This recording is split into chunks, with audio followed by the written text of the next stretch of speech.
नमस्कार, India news sports का digital channel देख रहे हैं आप। मैं हूं आपके साथ बरखा शर्मा। लगातार भारत चीन के बीच जो विवाद छिड़ा हुआ है, उसके बाद चाइनीज प्रोडक्ट्स को और जो चाइनीज सामान है, कंपनीज हैं, उनको बहिष्कार उनका करने का मांग यहां पर लगातार उठती नजर आ रही है।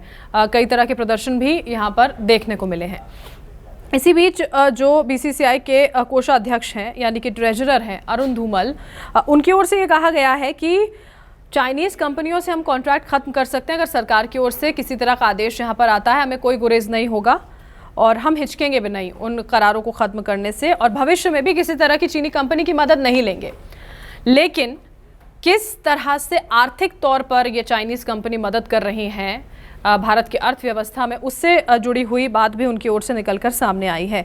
उनका ये कहना है कि ये 5 साल का करार देखिए हुआ है, यहाँ पर 2018 से लेकर 2022 तक के लिए करार हुआ है 2199 करोड़ का वीवो कंपनी से, जो कि एक मोबाइल निर्माता कंपनी है। ये तमाम चीज़ें बनाती है, चाइनीज़ कंपनी है वीवो, जो मेन स्पॉन्सर है आईपीएल की। आपने देखा होगा उसके बड़े बड़े बैनर्स को जब आईपीएल के मैचेस आप यहाँ पर देखते होंगे। तो अरुण धूमल ने, जो कि कोषाध्यक्ष हैं बीसीसीआई के, उन्होंने कहा है कि जब इतने पैसे यहाँ पर आ रहे हैं, हर साल की बात करें तो करीब 440 करोड़ रुपए आते हैं स्मार्टफोन बनाने वाली वीवो कंपनी से, और उसका करीब 42% ऐसा हिस्सा है जो सरकार के पास जाता है यहाँ पर टैक्स के तौर पर।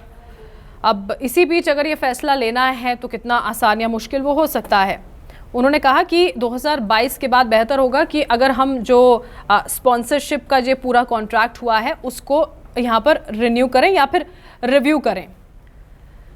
बहुत सारे कदम देखे सरकार की ओर से इसी बीच उठाए गए हैं। इसके अलावा एक और जो महत्वपूर्ण चीज़ सरकार की ओर से की गई है वो है कि बीएसएनएल ने 4G रिसोर्सेज अपग्रेडेशन के लिए चीनी उत्पाद प्रतिबंधित करने का फैसला यहाँ पर कर लिया है।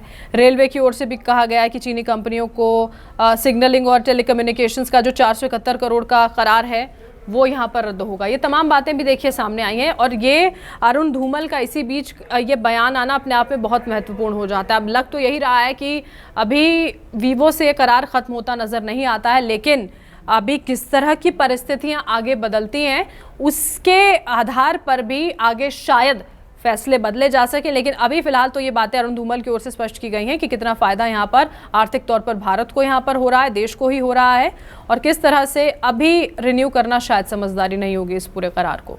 ये वीडियो आपको अच्छा लगा, इसे लाइक कीजिए, शेयर कीजिए और सब्सक्राइब कीजिए हमारा चैनल।